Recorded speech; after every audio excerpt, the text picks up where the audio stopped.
blood soaked through the stark white linen napkin, smelling sharply of copper and ruining the ambiance of the private dining room. Carmine Vasta sat at the head of the mahogany table, cursing in a Sicilian dialect, so thick it sounded like gravel grinding against bone. The men in tailored suits surrounding him just stared, terrified and utterly useless. Then a waitress with tired eyes and a tray of lukewarm water glasses leaned over. She didn't scream. She just answered him. The private dining room of Laura was designed to feel like a vault. Soundproofed walls wrapped in crushed dark velvet heavy mahogany doors that clicked shut with the finality of a coffin and a chandelier that cast a sickly warm glow over the patrons. It was a room built for secrets.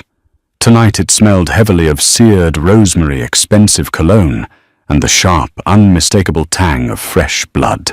Tessa stood in the service hallway, shifting her weight from her left foot to her right. Her cheap orthopedic shoes offered zero support against the hard tile. Her lower back throbbed in time with her pulse. It was 10:45 p.m. She had been on her feet for 11 hours. Her black apron carried a faint smear of béarnaise sauce on the pocket, and she desperately needed a cigarette. "They aren't ordering," David, the floor manager, hissed, appearing beside her. His forehead was slick with nervous sweat. He kept wiping his hands on his trousers. "They've been in there for 20 minutes and nobody has looked at a menu, and I think the Italian is bleeding." "Should I call an ambulance?" Tessa asked, her voice flat, staring at the heavy oak door of the VIP room. "No." David snapped eyes wide. "No police, no ambulances. You know who booked the room, Tessa? Arthur Hayes, the city councilman, the guy with him. He's muscle. Or a boss. I don't know. Just go in there, pour the water, and see what they want. Don't stare."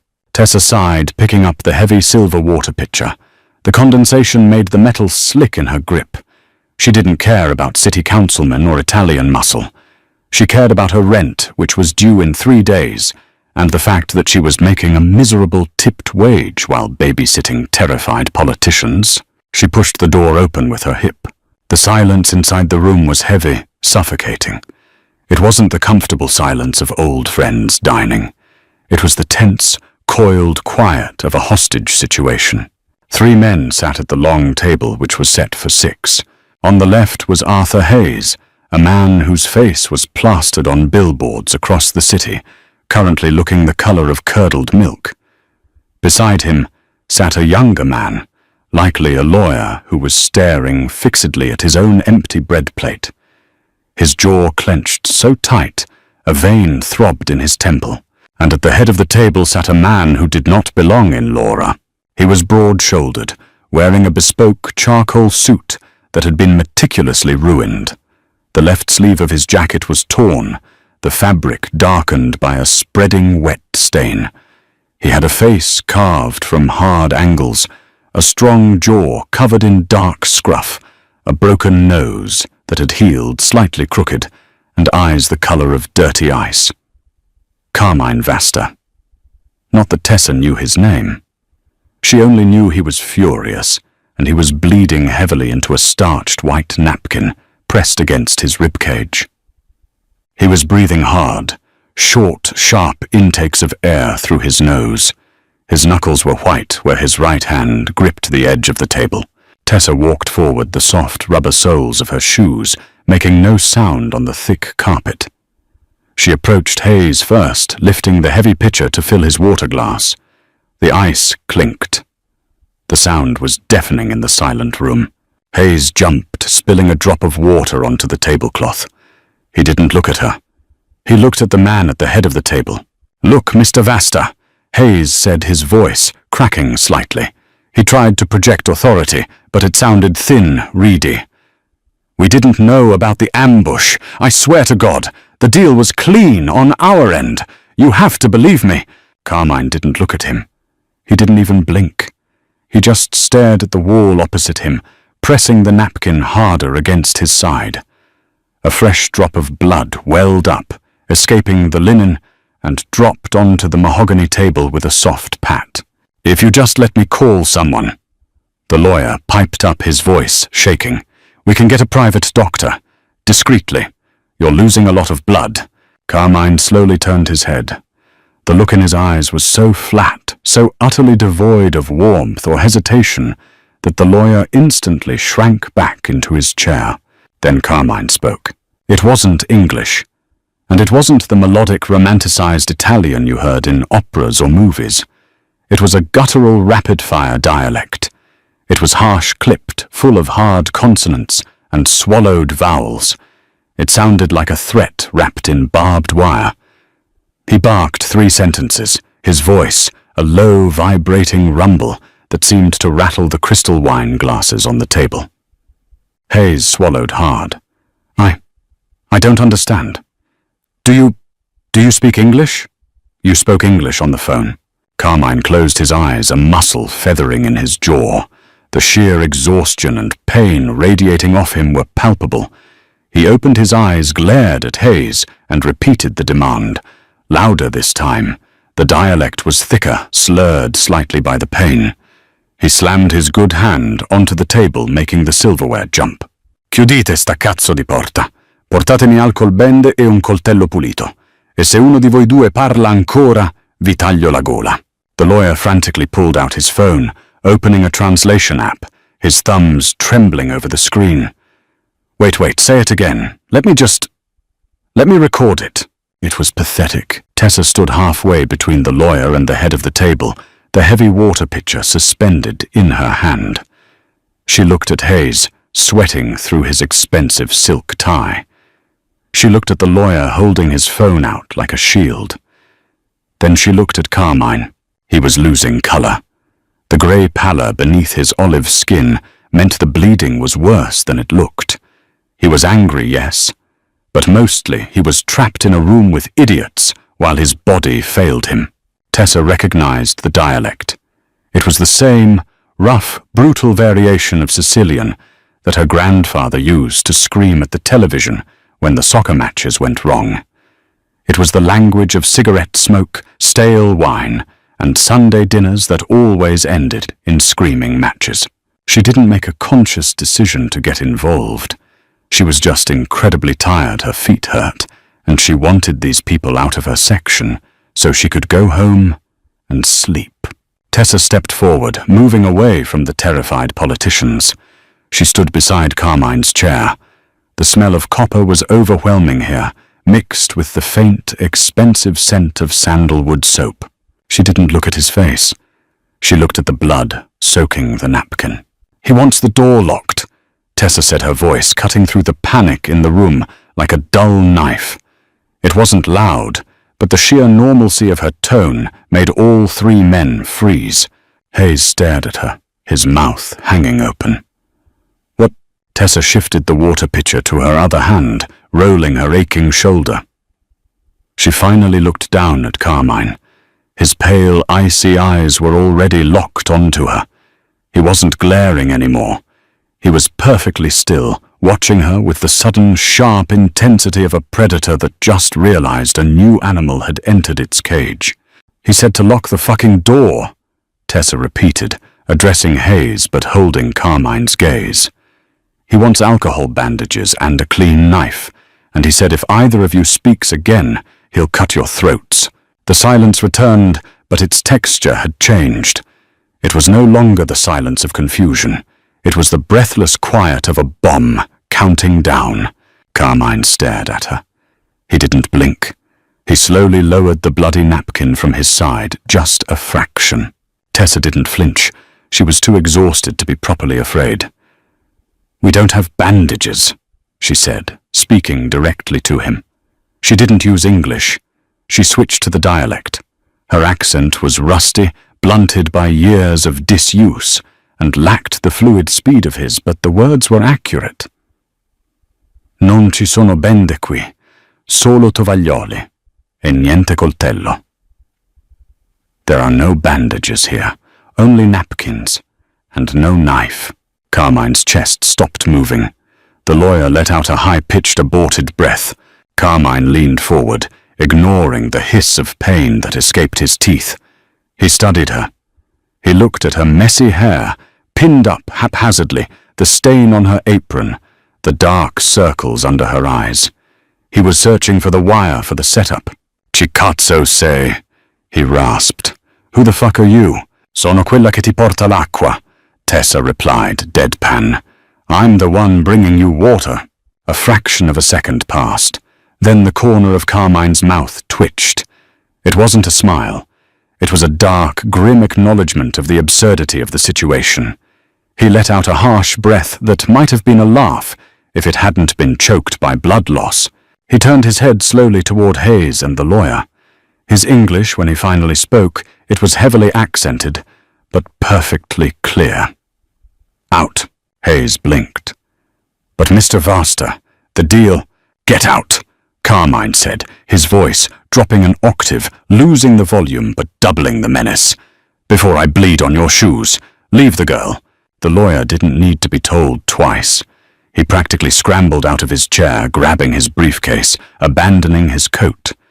Hayes hesitated for a fraction of a second, his political instincts wrestling with his survival instincts. Survival won.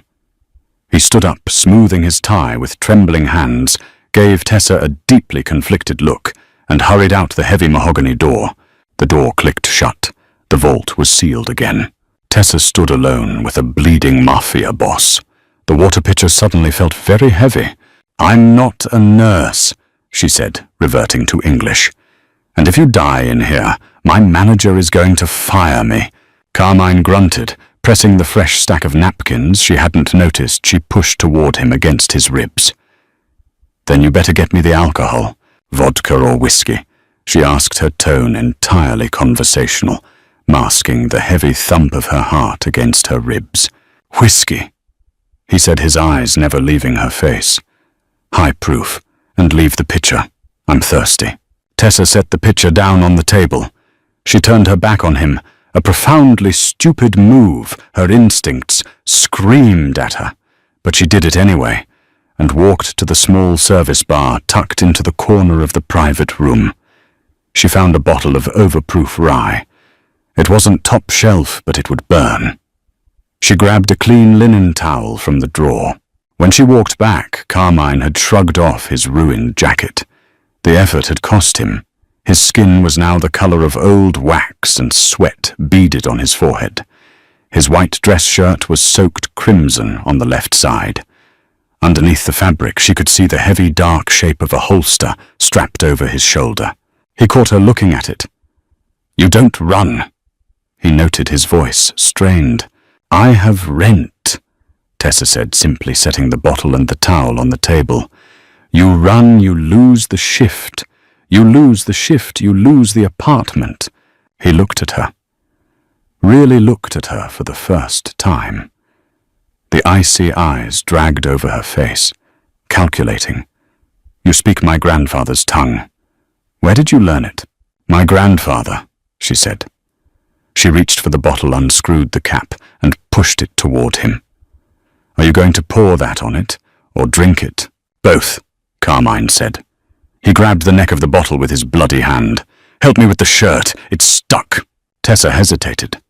Pouring water and translating a threat was one thing. Putting her hands on a heavily armed, bleeding criminal was a line she hadn't planned on crossing tonight. "I told you I'm not a nurse," she repeated, crossing her arms over her apron. Carmine paused. He looked at the bottle in his hand, then up at her. The anger that had been radiating off him earlier had morphed into something colder, sharper. "I am not asking for a nurse. I am telling you to help me get this fabric out of the wound before it dries to the flesh. Unless you prefer, I do it myself and pass out on your floor." Tessa ground her teeth. She hated the logic. She hated that she was trapped in this velvet-lined box. She stepped forward, her cheap shoes squeaking slightly on the carpet. "Hands off the table," she instructed, her voice dropping into a flat, authoritative register she usually reserved for drunk patrons who tried to touch her waist. Carmine's eyebrows rose a fraction of an inch, but he slowly pulled his good hand back, resting it on his thigh. Tessa leaned over him. Up close, the smell of blood was sickeningly sweet. She reached out her fingers, brushing the damp, warm cotton of his shirt. He was solid underneath muscles, tense as coiled springs. She gripped the fabric near the tear. "This is going to rip," she warned him. "Do it." She yanked the fabric. Carmine inhaled sharply through his teeth, a harsh, jagged sound. His body jerked rigid, but he didn't cry out. Tessa peeled the ruined shirt back. It wasn't a bullet wound. It was a deep, ugly slash, trailing from his lower ribcage toward his hip. The edges of the skin were torn and angry. It was still weeping dark blood. "Knife?" she asked, keeping her eyes on the wound, refusing to look at his face. "Broken glass." He grunted, his voice tight with pain. "Car window. You need stitches. I need the whiskey." He took the bottle from the table and brought it to his lips, taking a long, punishing swallow. He didn't wince. He pulled the bottle away, took a breath, and then, without warning, tipped the neck downward and poured the amber liquid directly over the open gash. Tessa flinched, stepping back. Carmine let out a low, guttural groan, his head dropping back against the crushed velvet of the chair. The veins in his neck stood out like heavy cords. His hands gripped the armrests so hard the wood creaked. He stayed like that for 10 seconds, breathing in ragged, shuddering gasps. The room smelled entirely of cheap rye whiskey and iron now. Tessa grabbed the clean linen towel she had brought over and quickly pressed it hard against the wound. Carmine's hand clamped over her wrist instantly. His grip was like a vice, bruising and immediate. His eyes snapped open, blazing with an instinctive, violent paranoia. For a second, Tessa stopped breathing. She felt the lethal violence in the man, the sheer, unfiltered capacity to hurt. It wasn't a movie. It wasn't romantic. It was a man who lived a life where a touch meant a threat. They stayed frozen. Her small, pale hand pressing the towel to his side, his large, blood-stained hand crushing her wrist. "I'm stopping the bleeding," she said quietly. She kept her voice entirely steady, refusing to show him the spike of adrenaline making her knees weak. "Let go of me." Carmine stared at her face, his breathing slowing. The wild animal look in his eyes slowly receded, replaced by that cold, calculating intelligence. He looked down at her hand, then slowly released his grip. His fingers left smears of red on her pale skin. "You have a heavy hand," he murmured, his voice rough. "You have a lot of blood," she shot back. She pressed the towel firmly, holding it in place. "Keep the pressure here," she instructed, stepping back and letting him take over. "I need to go. If I stay in here any longer, David is going to call the cops, no matter what Arthur Hayes told him." "No cops," Carmine said immediately. He shifted, pulling a sleek, blood-smudged smartphone from his trousers pocket. He tossed it onto the table between them. "Unlock it.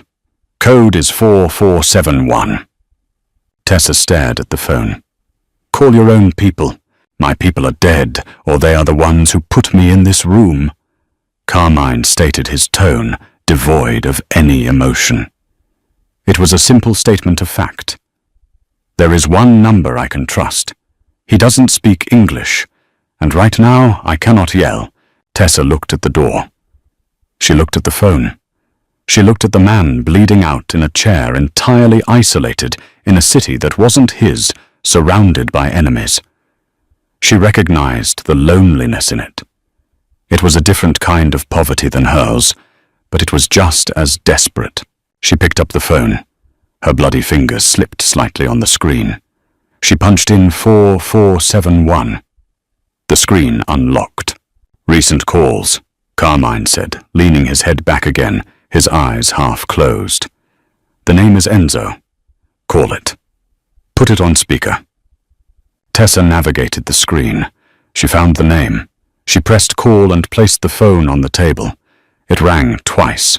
A sharp, rough voice answered in Italian, "Pronto!" Carmine didn't move. He spoke to Tessa, his voice a low rasp. "Tell him I am at Laura. Tell him the councilman is burned. And tell him I need a car in the alley in 10 minutes, or he will need a mop." Tessa closed her eyes for a brief second. She took a breath, letting the exhaustion wash over her, letting the polished, polite waitressing persona die completely. She leaned over the phone. When she spoke, she didn't use her customer service voice. She used the sharp, barking dialect she had used earlier. "Ascoltami bene, Enzo," she started.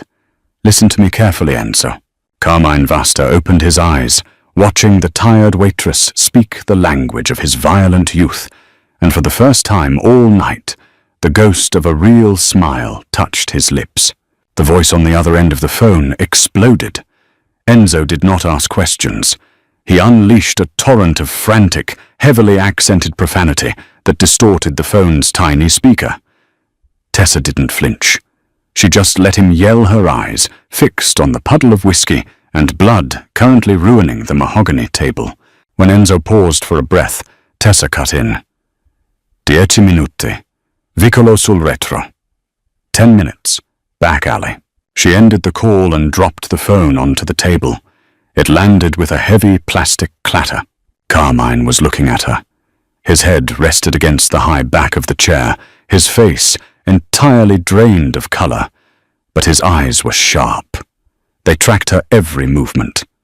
It was the look of a man trying to memorize a face he fully intended to interrogate later. "Get up," Tessa said. Her voice lacked any customer service polish.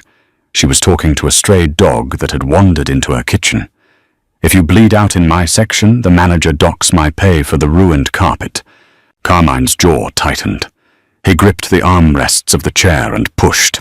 His body betrayed him immediately. His left leg gave out as a fresh wave of agony radiated from his ripped side. He grunted a harsh animal sound and began to pitch forward. Tessa moved before she could think better of it. She stepped in, wrapping her arm around his waist, wedging her shoulder under his right armpit. The sheer weight of him drove her knees toward the floor. He felt like a statue, carved from dense, warm stone. He smelled of sweat, expensive wool, and the raw, heavy scent of the butcher shop. "Jesus!" Tessa hissed her cheap orthopedic shoes, sliding an inch on the carpet as she braced her core. "Don't fall. I can't pick you up." Carmine leaned heavily against her, his breathing ragged in her ear. "You are small." He rasped his voice, vibrating through her shoulder. "You are a terrible dinner guest," she replied, gritting her teeth. "Walk. The service elevator is down the hall. It dumps out by the loading dock." They moved together in a clumsy, agonizing, three-legged race. Tessa kicked the heavy mahogany door open. The hallway was empty. David the manager was nowhere to be seen, likely cowering in the main office and debating whether to call the police or his priest. The fluorescent lights overhead buzzed, casting a sickly yellow pallor over the beige wallpaper. Every step was a negotiation with gravity. Carmine's boots scuffed the floorboards. Tessa's lower back already screaming from a 12-hour shift locked up in protest. She could feel the dampness of his ruined shirt soaking through her thin cotton uniform. The blood was cooling. It felt sticky against her ribs. They reached the freight elevator. Tessa slammed her elbow against the call button. The rusted metal doors parted with a screech that made Carmine wince. "In," she ordered. The elevator smelled of rotting cabbage and stale beer kegs. It was a stark contrast to the velvet and rosemary of the dining room. Carmine leaned back against the steel wall, sliding down slightly until he was braced. He closed his eyes. His breathing was getting shallower, the intervals between inhales stretching out too far. "Hey!" Tessa snapped, slapping her hand flat against the steel wall next to his head. The loud smack echoed. "Open your eyes. You don't get to die in the garbage elevator." Carmine's eyelids fluttered. He looked at her through the slit of his eyelashes. "You are very loud, and you are very heavy. Stay awake." The elevator jerked to a halt. The doors groaned open to the loading dock. The night air hit them instantly, a blast of cold dampness, smelling of rain and wet asphalt. Tessa ducked back under his arm. He leaned on her heavier this time. He was fading. They stumbled out onto the concrete dock, pushing through the heavy plastic flaps that separated the building from the alleyway. The alley was pitch black, save for the weak, flickering glow of a single sodium street lamp at the far end. Rain had started to fall, a fine, freezing mist that instantly beaded on Tessa's hair and Carmine's ruined suit. Headlights cut through the darkness. A massive matte black SUV turned into the alley, its tires crushing broken glass and trash without slowing down. It braked violently, stopping a foot from the edge of the loading dock. The driver's side door flew open before the vehicle was even in park. A man stepped out. He was built like a cinder block, wearing a leather jacket, stretched tight over a massive chest. His face was a map of old violence, a flattened nose, a thick scar cutting through his left eyebrow, and eyes that were entirely devoid of white pupils blown wide with adrenaline. This was Enzo. He took one look at Carmine, leaning on a waitress in a bloody apron, and his hand disappeared beneath his leather jacket. "Fermo!" Tessa barked, her voice cracking slightly with panic. She threw her free hand up. "Stop!" Enzo froze the gun, halfway drawn. He stared at her, utterly bewildered by the Sicilian dialect coming out of a pale, exhausted American girl holding his boss. Carmine lifted his head, fighting through the haze of blood loss. "Abbassa quella cazzo di pistola, Enzo!" He slurred his voice, weak but commanding. "Put the fucking gun down, Enzo." Enzo shoved the weapon back into his waistband and vaulted up onto the loading dock. He shoved Tessa aside with a terrifying casual strength, taking Carmine's entire weight onto his own shoulders. Tessa stumbled backward, her spine hitting the brick wall of the restaurant. She gasped, the air knocked out of her. She watched Enzo practically carry Carmine to the rear door of the SUV. He hauled the boss into the back seat. Tessa stayed against the wall. The rain was getting heavier. The freezing water felt good against her flushed skin. She looked down at her hands. They were stained red, the blood already drying tight and itchy in the webbing of her fingers. She had done it. She had survived. She just had to go back inside, wash her hands with bleach, tell David the scary men left, and go home. Enzo slammed the back door of the SUV. He turned and looked at her. He didn't say thank you. He didn't nod. He walked over, grabbed Tessa by the strap of her black apron, and dragged her toward the car. Tessa fought back. It was entirely useless. She kicked at his shins, her rubber-soled shoes bouncing harmlessly off his heavy combat boots. She tried to twist out of her apron, but his grip was iron. He didn't even look at her. He just hauled her like a sack of laundry, opened the passenger door, and shoved her inside. "Hey!"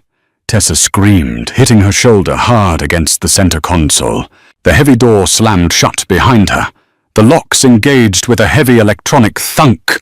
Enzo got into the driver's seat. He didn't look at her. He slammed the gear shift into reverse, checked the camera, and floored it. The SUV rocketed backward down the alley, throwing Tessa violently against the dashboard. She scrambled backward, pulling her knees to her chest, pressing her back against the passenger door. Her heart was hammering against her ribs, so hard she felt dizzy. "Let me out. Let me out right now. You have him. I translated your stupid phone call. I'm done." Enzo ignored her. He spun the wheel, executing a flawless J-turn onto the empty street, the tires screaming in protest. From the back seat, a weak, rasping voice floated up. "Let her go, Enzo." Tessa whipped her head around.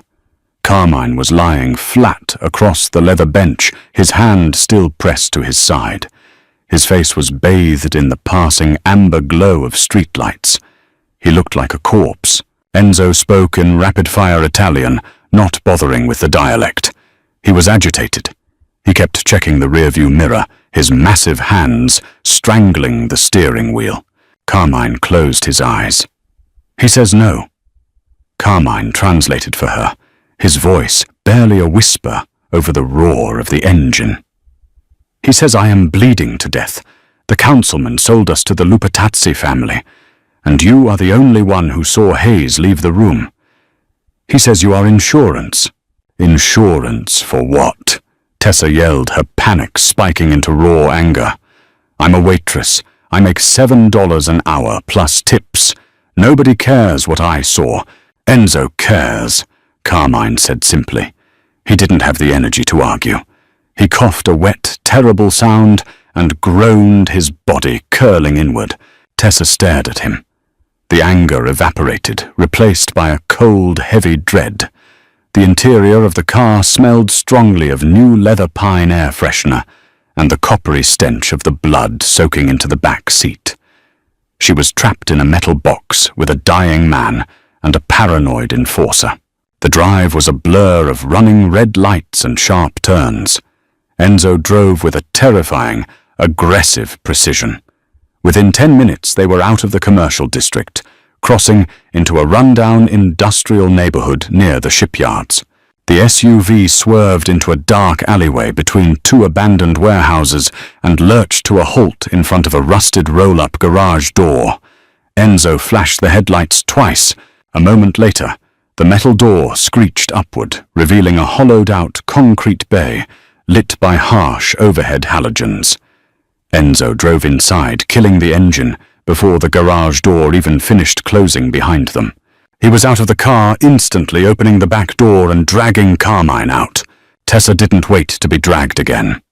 She unlocked her door and stumbled out. Her legs felt like they were made of water. The garage smelled of motor oil bleach and something chemical and sharp.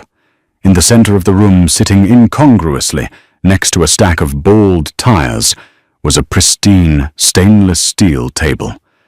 A man in a stained white lab coat was standing next to it, frantically laying out surgical tools on a blue paper sheet.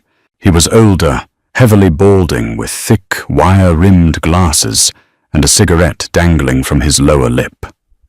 Dr. Pappas, on the table, Dr. Pappas yelled in English, tossing the cigarette onto the concrete floor and crushing it with his shoe.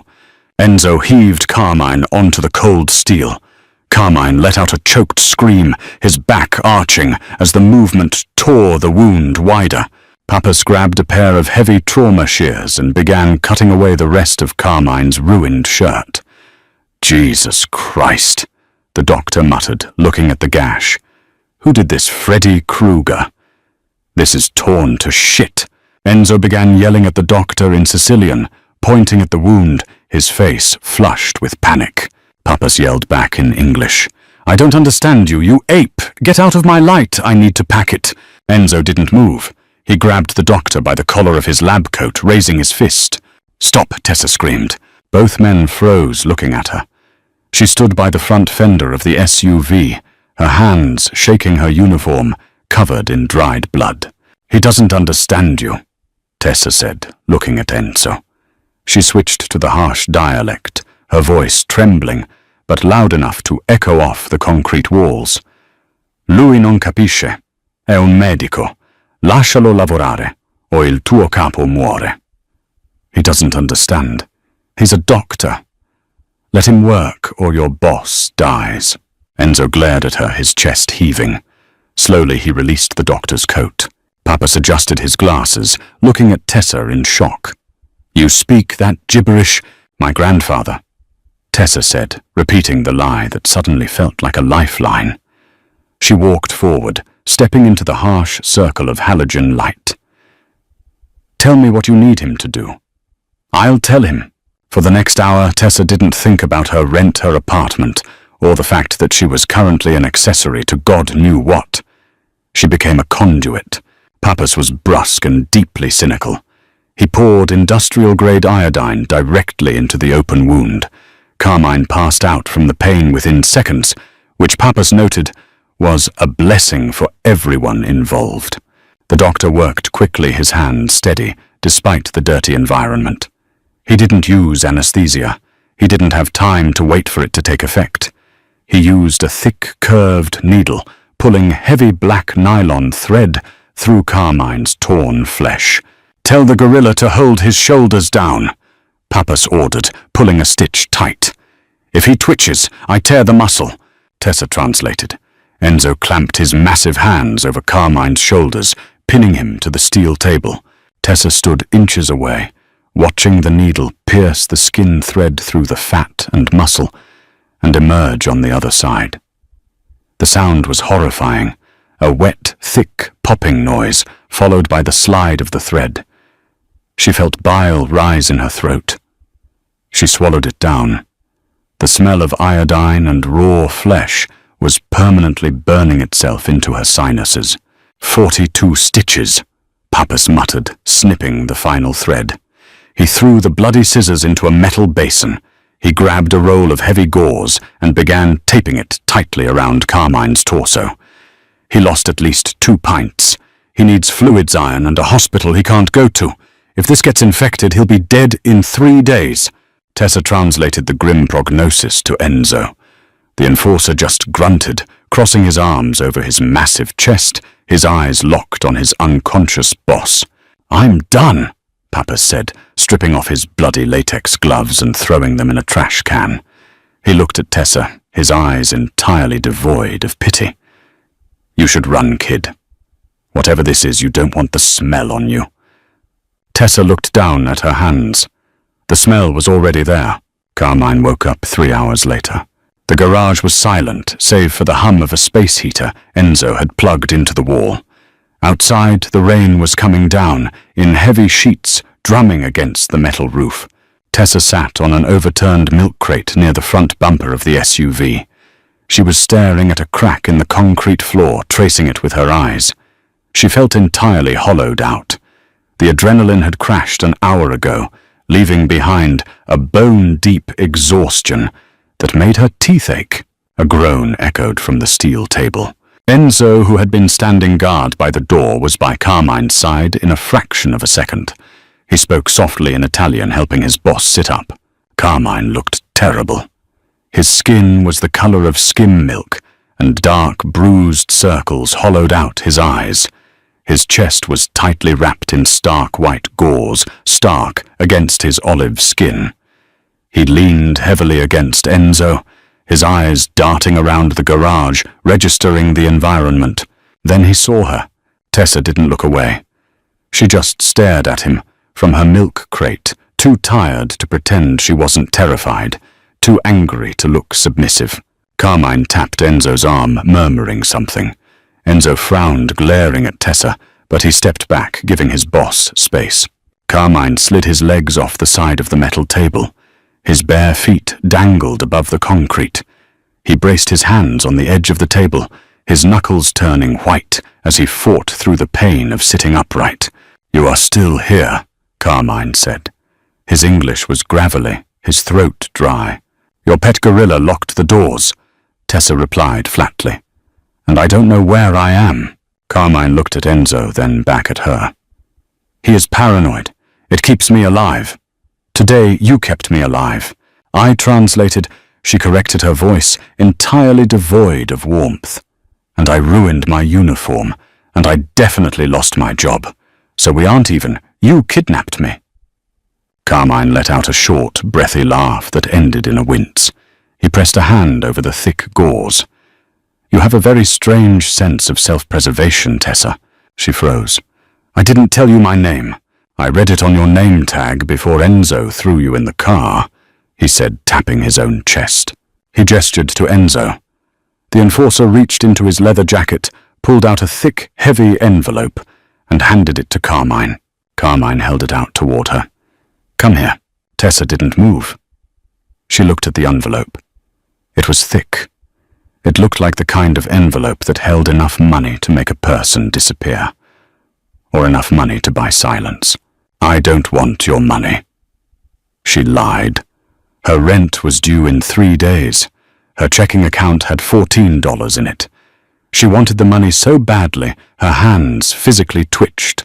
"Yes, you do," Carmine said, his voice quiet, reading her perfectly. "You said you have rent. You said you lose the apartment if you lose the shift. You lost the shift. Take the envelope." Tessa stood up.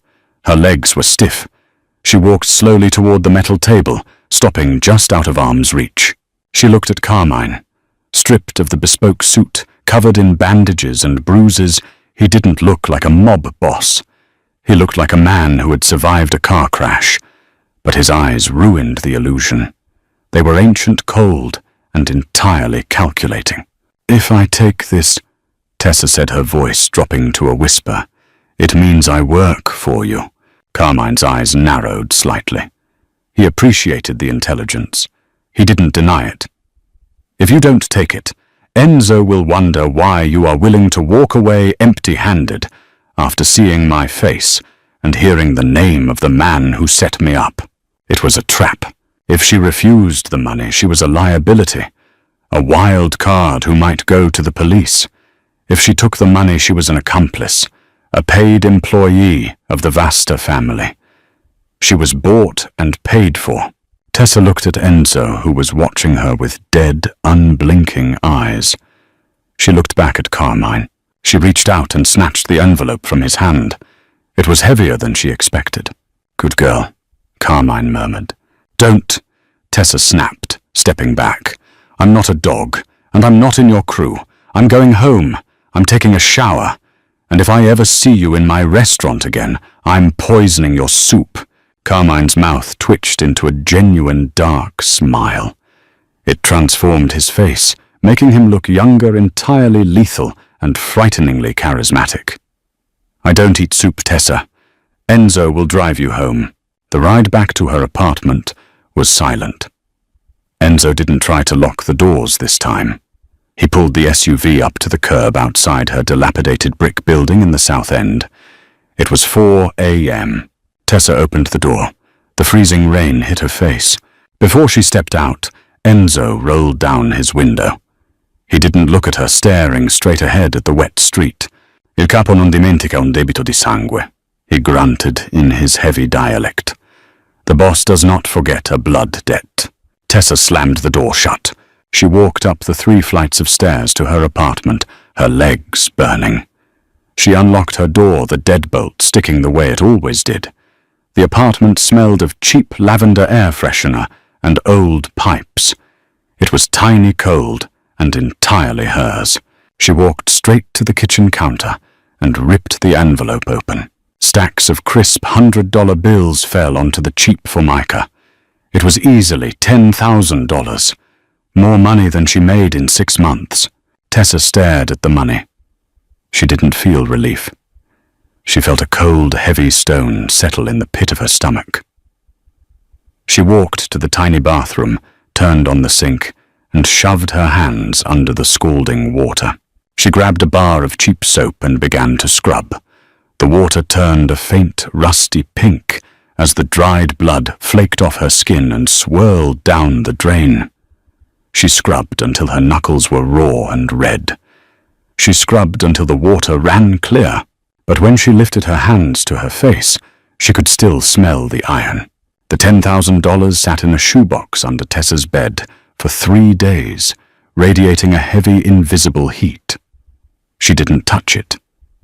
She paid her rent with the meager savings she had left, handing a thin envelope of crumpled 20s to her landlord, a man who smelled perpetually of stale garlic and cheap cigarillos. He counted it twice, his thumb licking the corner of the bills, and didn't even look up to say thank you. On Thursday, Tessa walked back into Laura. The restaurant smelled of lemon polish and prepping stations, the familiar frantic hum of the kitchen getting ready for the dinner rush. She didn't wear her black apron. She wore a heavy thrift store wool coat that swallowed her frame. David was in the small office near the walk-in freezer. He looked up when she walked in. His face immediately twisting into a mask of defensive panic. "I don't have your final check cut yet," he said, quickly standing up. "And you can't be here, Tessa. You left mid-shift. You walked out with those people." "I was translating," Tessa said, her voice completely flat. "And then I was taken." "Did you call the police, David?" David swallowed hard, his Adam's apple bobbing above his tight collar. "Arthur Hayes called me the next morning. He said it was a misunderstanding. A private matter. He said if I involved the police, the health inspector would find rat droppings in our flower bins by Tuesday. Tessa stared at him. The sheer cowardly reality of it settled over her like a damp blanket. She had been dragged into an alley with a bleeding mob boss, and her manager had been bought off with the threat of a health code violation. Above David's desk, a small television was muted, playing the local news. The screen cut to a press conference. Arthur Hayes stood at a podium, his silver hair perfectly coiffed, a crisp American flag pin on his lapel. The chyron beneath his face read, "Councilman Hayes announces Anti-Corruption Task Force." He looked pristine, untouchable. There wasn't a drop of blood on his expensive shoes. "Mail my check," Tessa said. She turned and walked out. She stepped out the back door, the same heavy metal door she had dragged Carmine through. The alley smelled of rotting cardboard and diesel exhaust. The afternoon sky was a bruised, heavy, purple, threatening snow. A black SUV was idling by the dumpsters. Tessa didn't run. She just stopped pulling the collar of her wool coat tighter around her neck. The driver's side window rolled down. It wasn't Enzo. It was a younger man with slicked back hair and a sharp, broken nose. "Get in," he said. It wasn't a request. Tessa looked at the rusted fire escape ladder above her. She looked at the street at the end of the alley. Then she walked over to the car, opened the heavy door, and slid into the leather interior. The heater was blasting, smelling faintly of pine and old cigarette smoke. "Where?" she asked. "The boss wants to see you," the driver replied, pulling out into traffic. They drove for 40 minutes, leaving the city centre and winding up into the wealthy gated suburbs of the North Shore. The houses here were fortresses of stone and glass, set far back from the road, behind wrought-iron fences and manicured winter hedges. The SUV pulled through a set of heavy iron gates that opened silently, creeping up a long gravel driveway to a massive, imposing estate. The driver parked near the side entrance. Enzo was waiting by the door. He didn't speak to her. He just gave her a curt nod and led her inside. The house was cavernous, smelling of wood smoke and expensive espresso. It felt empty, devoid of personal touches. No photographs, no clutter, just heavy antique furniture and thick Persian rugs that swallowed the sound of their footsteps. Enzo led her to a study at the back of the house. The walls were lined with books that looked like they had never been read. A fire crackled in a massive stone hearth. Carmine Vasta sat in a high-backed leather wing chair near the fire. He looked better, but the edges of his violence were still sharp. He wore a dark cashmere sweater that hung slightly loose over the bulky bandages wrapping his ribs. The color had returned to his face, though the dark circles under his eyes remained. He was holding a crystal tumbler of amber liquid, swirling it slowly. He looked up as she walked in. "You didn't spend the money," he said. "It wasn't a question. It's sitting in a shoe box," Tessa replied, stopping in the center of the room. She kept her hands buried in her coat pockets. "It feels like a trap." "It is payment for services rendered," Carmine corrected gently. He took a sip of his drink. "Sit down, Tessa." She remained standing. "I want to go home. I came here because your driver would have forced me into the car anyway. But I don't work for you." Carmine smiled, a slow, dangerous curving of his lips. "You work for Laura. Oh wait, you don't. David fired you. Because Arthur Hayes told him to." Tessa's jaw clenched. "How do you know that?" "I know everything Arthur Hayes does," Carmine said, his voice dropping into that low, gravelly register. The warmth of the cashmere didn't soften the absolute coldness in his eyes. "Hayes is a parasite. He took our money to fund his campaign. $3 million. He promised us zoning permits for the shipyard. Then he realized he could look like a hero by burning the Italians who bought him. He set the meeting at your restaurant. He hired a Lupatazzi hit squad to ambush me in the alley before I even walked in the door. I survived. My two men did not. Tessa looked at the fire. The flames cast long, dancing shadows across the mahogany desk. She remembered the sheer terror on Hayes's face in the private dining room. It hadn't been the terror of a victim. It had been the terror of a rat caught in a trap it helped build. "Why are you telling me this?" she asked. Carmine leaned forward, resting his elbows on his knees, ignoring the wince of pain that crossed his face. "Because to the city, Arthur Hayes is a saint. He is running for mayor. He evicts families in the South End, your neighborhood, to build luxury condos, and he calls it urban renewal. He uses a pen to bleed people dry. I use a knife. I am a monster, Tessa, but I am an honest one." He set his glass down. "I am going to destroy him. Not just kill him. Killing him makes him a martyr. I am going to strip him naked in front of the city. I am going to take his money, his reputation, and his freedom. But I cannot get near him. He has police protection now. He trusts no one." Carmine looked at her, his pale eyes entirely fixed on her face. "Except the people he doesn't see," Carmine said softly. "He doesn't see waitresses. He doesn't see bus boys. To him you are furniture. You are invisible." Tessa felt a cold thrill spike through her chest. It wasn't fear this time. It was a dark, sudden realization. "There is a fundraiser gala tomorrow night at the Grand Hotel," Carmine continued. 500 plates. The catering company is short-staffed. Enzo bought the catering manager this morning. You are on the roster." Tessa slowly pulled her hands out of her pockets. Her knuckles were white. "What do you want me to do?" The kitchen of the Grand Hotel was a battlefield of stainless steel shouting sous chefs and the overwhelming scent of seared scallops and melted butter. Tessa stood in the prep line, wearing a crisp white tuxedo shirt, a black bow tie that dug into her throat, and a black apron. She felt completely numb. The noise of the kitchen washed over her, barely registering. In her right apron pocket was a small, heavy silver rectangle. A digital audio recorder. Carmine had given it to her with a single precise instruction: put it in his coat. Turn it on. Arthur Hayes was the guest of honor. He was upstairs in the VIP suite, holding court before the gala officially began. He was heavily guarded by off-duty cops and private security. No one got in without a badge, except catering. Tessa.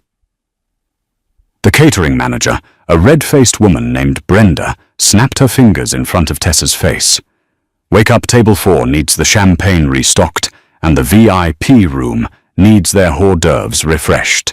Take the silver tray. Go."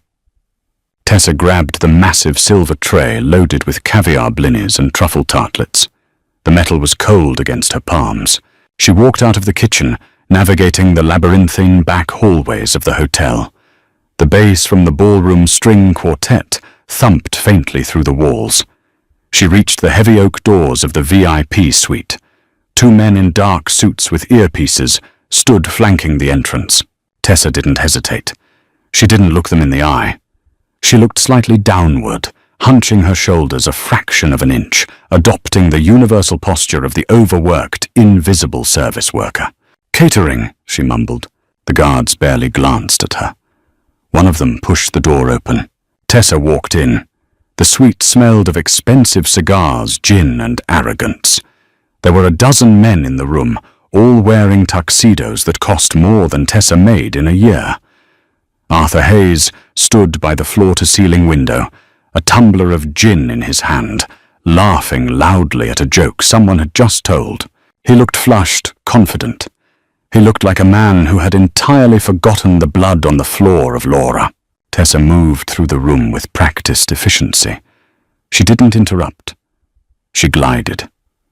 She offered the tray, collected empty napkins, and kept her eyes averted. She was a ghost in a white shirt. She saw his coat. It was draped over the back of a velvet armchair near the entrance to the private bathroom. A heavy, dark wool overcoat. Tessa circled the room, letting the tray empty out. When she was down to 3 tartlets, she drifted toward the armchair. A man was standing 2 feet away, arguing about municipal bonds on his phone. He wasn't looking at her. No one was looking at her. Tessa set the tray down on a side table.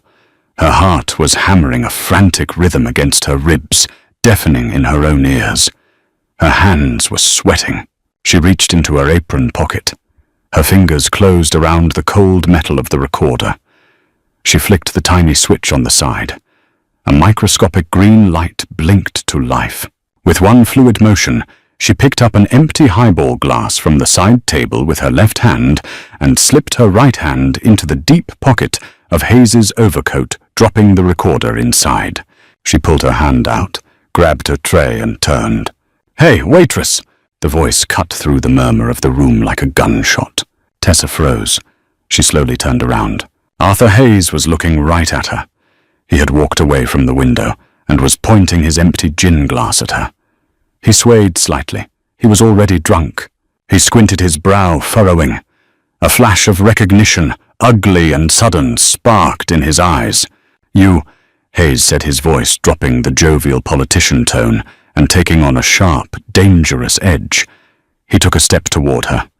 The room went quiet. "I know you. You were at Laura." The panic tasted like copper in Tessa's mouth.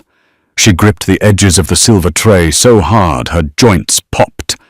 She didn't speak. Hayes stepped closer, invading her personal space.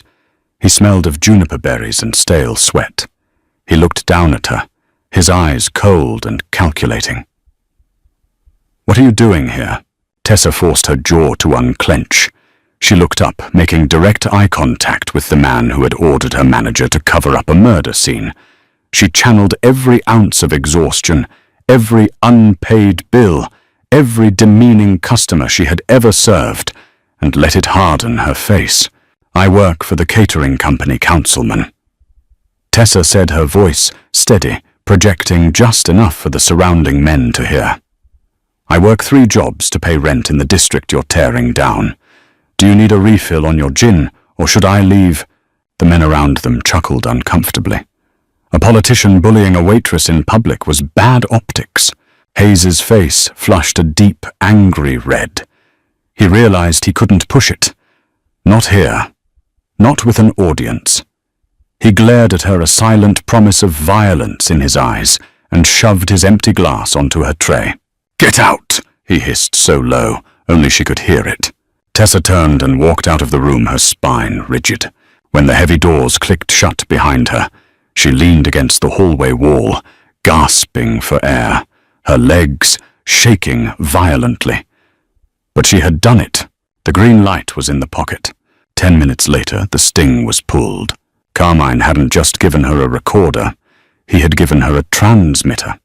Downstairs in a parked van, Enzo and a team of men were recording every word Hayes said.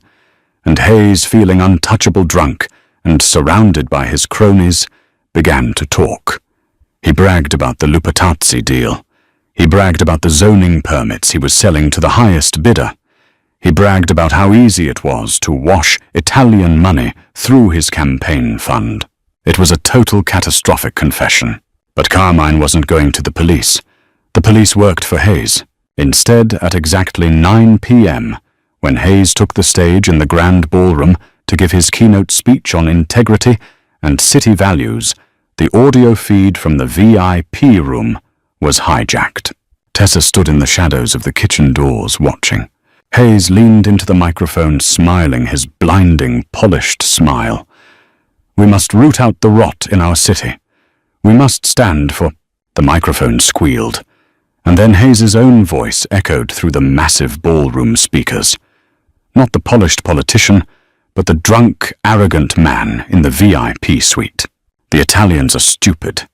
Vasta thought he bought me. I took his 3 million, gave the permits to the Lupatazzis, and let them clean up the trash in the alley. Who's going to stop me? The DAI own him, too." The silence in the ballroom was absolute. 500 of the city's elite donors, journalists, and power brokers sat frozen, their champagne flutes halfway to their mouths.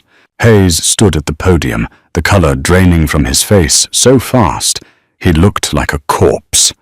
His mouth opened, but no sound came out. He looked at the sound booth. He looked at the crowd. He was ruined. Instantly. Irrevocably. It wasn't just a scandal. It was a career execution.